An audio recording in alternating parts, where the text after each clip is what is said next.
Today you're going to get just pure science of mind from me. Yay. Yeah. So hang on. This idea of how to use the principles of science of mind are important because we are not here just to learn philosophy. We're here to learn how to practice this, how to use it every day. And I have some real thoughts about these two aspects of oneness. I believe that they are both absolutely ubiquitous, everywhere, always, but they're different. So I want us to look at them and see how we can apply them to our lives in clear and concise ways. And I suppose the best thing to do is go ahead and just start with, well, let me start with this idea of God being infinite, the oneness concept. Is the essential principle of our teaching. It's not that easy to understand because we see a lot of variations in life. You just look around the room, you can see we don't look the same, we don't sound the same, we don't say the same things, we don't think the same things, yet we're all part of this one. And so how do we reconcile that? By knowing that, well, I learned it from Troward. I got the best teaching on this that I ever got, is that oneness, the unity of all, means that God is everywhere and always, but it also means that at every single point, that infinite presence exists in its entirety. I've said that to you before, but you can't hear this enough, that at the point of you, God is complete. Everything about God is there. That's why you have so many choices on how to be.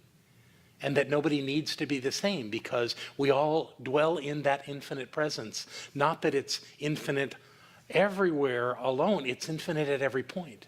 It's infinite where you are. And that gives us full choice to be and do and have anything that we want because we are the creative force of our lives. And we use these two elements of love and law to create that outcome in our lives. And I want to start, of course, with love. What is love? How do we use this thing called love? I believe that we misuse it pretty regularly. It's not a bad thing, because I do too. I say, I love you.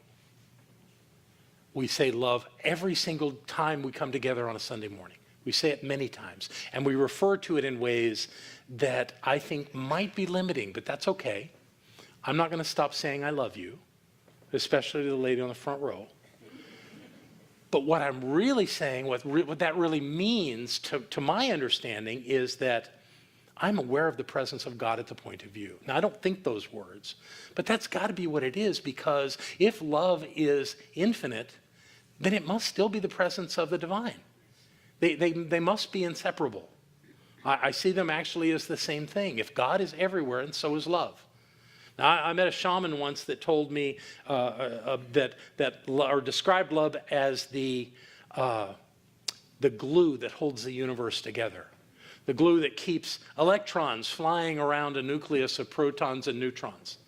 It's the glue that causes atoms to connect and be molecules. Okay.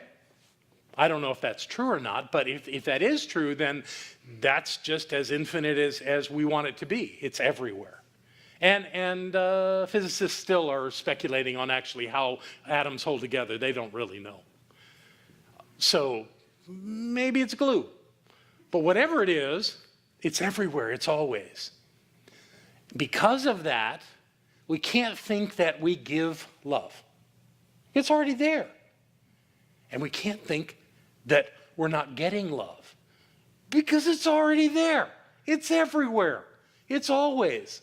So it's not our job to manipulate love, to withhold it or to give more. This is the perfect answer for any parent that has children that think that you love one more than the other. It's impossible. There's as much love at the point of one child as there is at another. Here's what we can do, though. We can be aware of that love. And when I say I love you, that's what I'm doing. I'm aware of the presence right there as you. Causes my heart chakra to open up. There is certainly exchanges of energy. I believe that completely. But love, I don't think is energy. I've heard people call love energy. It doesn't resonate with me I think love is a constant. Love is the divine. And if we see it that way and know it that way, we can never be deprived of it. We can never feel like somebody is withholding love from us. They're just not aware of the presence of God at the point of me. That's their business. It takes nothing away from me. I don't have less love because somebody's mad at me. The love is everywhere and always. It's the constant. And if we play this love idea from the idea that it's always there, we're always okay. It's sort of like believing that God is everywhere. But I think some of us have no problem believing that God's in the midst of some of the garbage we get into in our lives. But God's there, and love is there. Love is perfect and wonderful and pure and complete. I don't even get these different levels of love that the Greeks did. I mean, it's clever, but I think there's just God and love. And that it's our ability to perceive it that makes it seem different. And we do perceive it in different ways. That doesn't change the love. That just changes our awareness and our perception of it. So I invite you to revisit this idea of how you're doing love in your life. If you ever think it's not there, you're wrong. It's always there. If you ever think that you're alone, you're really not. If you ever think that you don't have enough love in your life, it's all about you constricting. It's not about love. Love's always there, no matter what. It's our choice as to whether we're going to be aware of it or not, whether we're going to have moments of appreciation and fulfillment and all the wonderful things that we seek to have as human beings. But it's not a love issue. It's not that we can be denied. We can't. So that's my take on love. A little different, but it's really working for me. Now let's talk about law. Love, too, is always present. But this needs some definition for us to understand what we mean.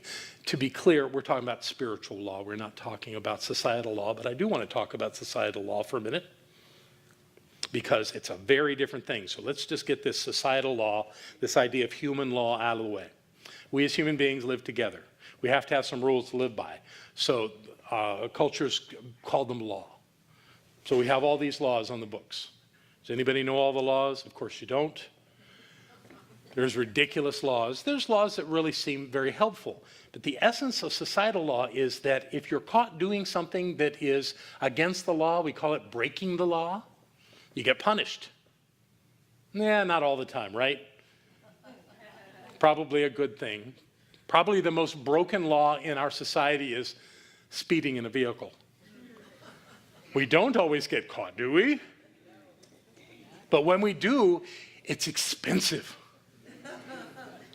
You know, we have to put out money about that. We're being punished because that's what human laws do. They punish us when we are caught breaking them. And they punish us big because they know we were doing it before anyway. We just didn't get caught. I once heard someone say that the way we should do it is everybody in their car should have some kind of a device that shoots suction cups. And if you see somebody break the law in their car, you shoot a suction cup and it sticks to their car. And then when a policeman sees them, if they have a lot of suction cups on there, they get a ticket for being a terrible driver. It was a clever idea. So we have these laws created by elected officials, and if we are caught breaking them, we pay penalties. You know, whether it's fines or prison time or whatever, we have these laws. The thing about spiritual law is you can't break it. It can't be broken. You can't circumvent it. You can't not get caught. It's not about getting caught. This is how the law works. Your consciousness is impressed upon the law. And I think it was Holmes that came up with that idea that our thoughts impress the law. And that doesn't mean the law is going, oh, I'm quite impressed by that. It means that your thought is going into this thing called the law, which is some kind of a mechanical something. I'll admit to you, I don't know how it works. But somehow it takes your consciousness, your thoughts, your beliefs, the things that you carry around in thought, and it turns them into the experiences of your life. all of those thoughts somehow are influencing your life or showing up, whether you recognize it or not. And that means that you're the only one that can change them. Now, this idea of law, of spiritual law, has a lot of different looks. Look at these. The law of cause and effect, the law of attraction, the law of correspondence, the law of reflection, the law of magnetic infinity. I found that online. The law of compensation, the law of divine oneness, the law of karma, the law of intention and desire. These are all the same thing. They're just perceived a little differently.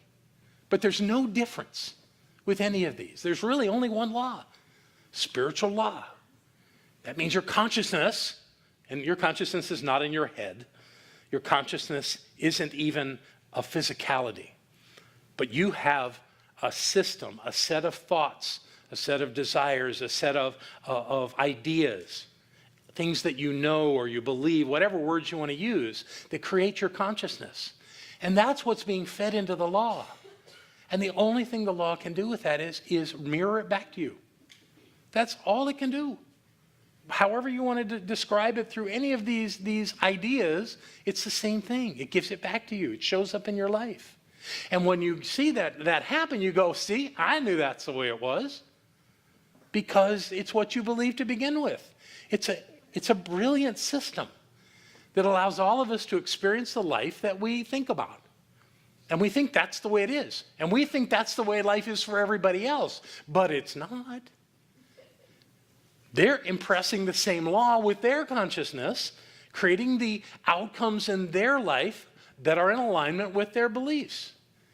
Now, you may say, well, I've had experiences that weren't in my consciousness. Yes, they were. You may not be aware of it. And the reason I know that is the only thing you can do when you have some outside experience shouting at you, screaming at you, in your face, the only thing you can do that's effective is to go inside and see how you're connected to that experience. And how could you see the world differently? How could you, what could you believe differently that would create a different outcome? And when you do that and come up with a different thought, suddenly that thing isn't as powerful. It isn't as big. I've had ideas that there's no way I could get through this. I'm stuck. This is too big. I can't see the top of it. I can't see around either side of this amazing stone wall. It's just solid. I can't do it. And then I have a different thought. Somebody says something. I come to some idea. I wake up in the morning with this thing, and I stand at the wall, and it's not really there. How did that happen? How did that person that was so clearly in my way, in my face, telling me no, suddenly step aside or go, yeah, go ahead, whatever? How did that happen? It had to happen at the point of me. It had to happen in my consciousness, in my thinking. And because there's no other way that it changes. But it does change when we think differently. So all those limiting thoughts we have, and God knows we all have them, about how we can't, or we don't have what it takes, or whatever it is that we think is in our way is not in our way. The thing is not in our way. The thought we're having is in our way. And if we can change that, we can get a different result every single time without exception. Isn't that amazing? But that's how it works. So we have this idea of love. Love is the presence of the divine.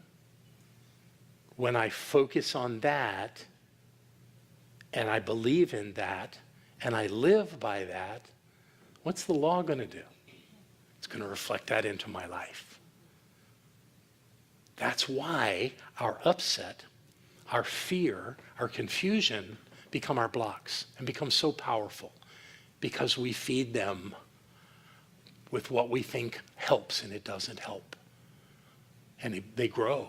And the thing that's out there in front of us gets bigger, and it gets friends. Yeah, it's a gang. But the gang that we're looking at that seems to be the problem in our life is not real. What's real is what we're thinking and how we're perceiving it. That's all that's important. So we must go inside and say, you don't even have to look for the problem. What you do is you go inside and remember the presence. Remember the presence. It's right here. That powerful, ubiquitous, absolute, all-knowing, all-being presence is right here where I am. So what do I want? Well, I want it to go away. That doesn't always enough. What do I want? In place of it, what do I want? What do I want my day to look like? What do I want the circumstances of my day to look like? Call them forth. Call them forth. Put your attention on those. Make those the ideas, the thoughts that are floating around in your mind. Love is the number one thing to know, without exception. Know that there's love in your life. It can never be denied you. And when you have these kinds of thoughts, when you have these kinds of feelings, it's irresistible to the law.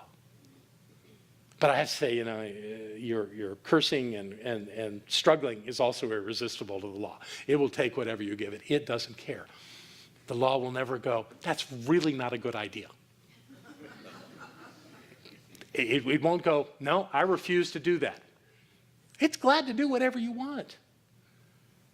I've told a story many times, but it seems fitting right now, of being in Ukraine and having this young man come up to me just before the end of our time together. I'd been there a week, and we had this glorious, wonderful experience with all these people in Ukraine. And he said to me, okay, now everything has to get hard and bad because this has been so good that the opposite is what I have to expect. I said, no, you don't. You can have anything you want. You can experience anything you want. He said, no. And he just went on and on. I kept trying to convince him, and I realized this wasn't working. So I said, okay, then I will know with you that you have a terrible time, that your life is horrible, that you are miserable, that everything goes wrong, because that seems to be what you want, okay? He said, no, we'll do it your way.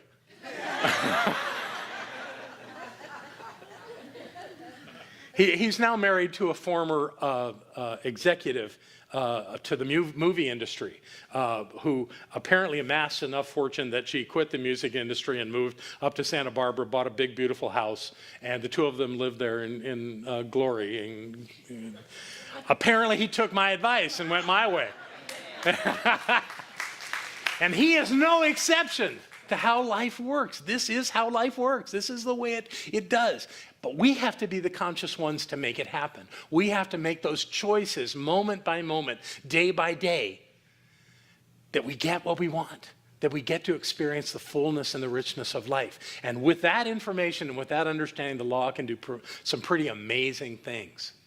Eternal life ran in a heartbeat. It can take away a cancer.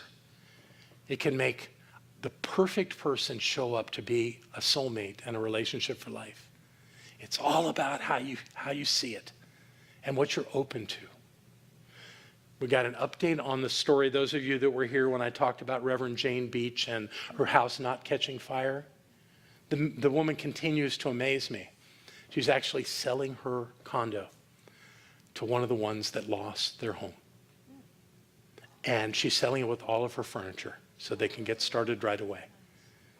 And part of the money that she's making from that, she's giving to other people that lost their homes.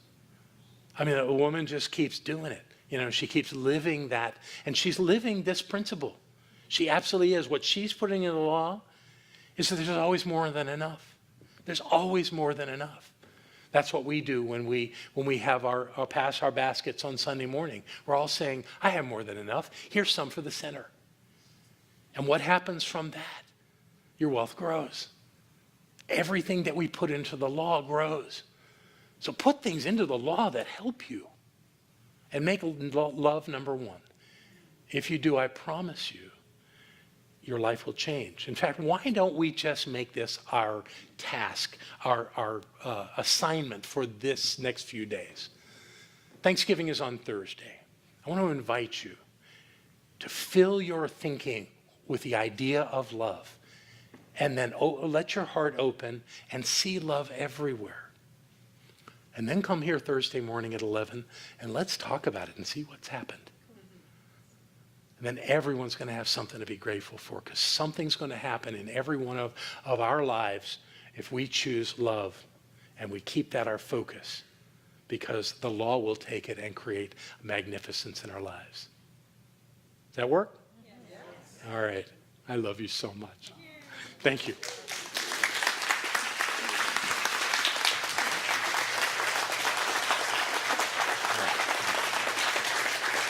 Ooh.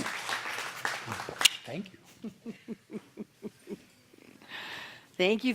Thank you. So our welcomers are coming up, and I'm just asking the room, who's here for the very first time? If you're here, raise your hand. Let us say welcome to Center for Spiritual Living. Welcome. Sitting in the back is very appropriate because you don't know, and you may want to go, but you stayed, so yay. Thank you. Welcome. Penny from Arizona. Wonderful. I'm so glad you're here.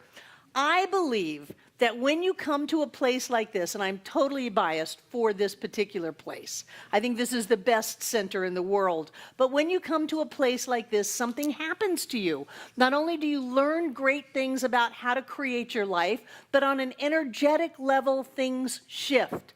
We're not separate beings. We're like tuning forks. And as we vibrate to greater and greater levels of prosperity and joy and love and health and wholeness, we all catch it. And then our lives start to change. So I believe that since you came to Center for Spiritual Living today, your life has completely changed. It'll never be the same. You will have more money. You will be healthier. You will be happier. And your relationships will be better than ever. And I'm delighted that you came to this center today. Welcome to Center for Spiritual Living. And these people have a gift for you after the celebration is over, and there's some cool stuff in it for you. It's a good day to be together. And now I'd like to invite our prosperity acceptors to come forward. And for those of you listening online, I want to invite you to be a part of this giving and receiving process. You can go to the Donate Now button on our website, and it will take you right to our PayPal account. Send me a note, I'll send you a note back, and you can experience all of the expansion of giving and then watching the universe give back to us. And for those of us in this room, for the myriad ways that you give, I am so grateful. We had probably the best month ever last month. And it's because this group is solid in your prosperity and you are generous in your giving. So whether you're giving from the donation station in the social hall, whether you give on PayPal and don't let the sun go down on a tithe, whether you're part of the auto giving program, whether you give through credit cards or have your bank send in money, or you put something in the baskets on Sunday, thank you. Because you ensure that we walk our talk. This isn't airy-fairy stuff. This is real live stuff that we can demonstrate in physical form, and you help us do that. So I like to open my hand, put the gift on it, and bring it to my heart, where I move into that place of remembering that since spirit is everything, spirit is supply. This is spiritual substance moving out and back into our lives. It blesses us, it lifts us, it changes the experiences in our lives. And we come together today to live the rich and blessed life that we were meant to live. Life is a gift, and we get to enjoy it. I know that each and every one of us comes together today to make this Center for Spiritual Living Asheville all that it was ever meant to be. It is a place of peace, a beacon of light, a tower of strength, and a fountain of wisdom that touches the lives of all who call it home. And we'll repeat our investment affirmation together aloud. I freely and joyously give from the abundance and fullness of my overflowing wealth, knowing my gift goes with love as it touches and blesses the world. And so it is.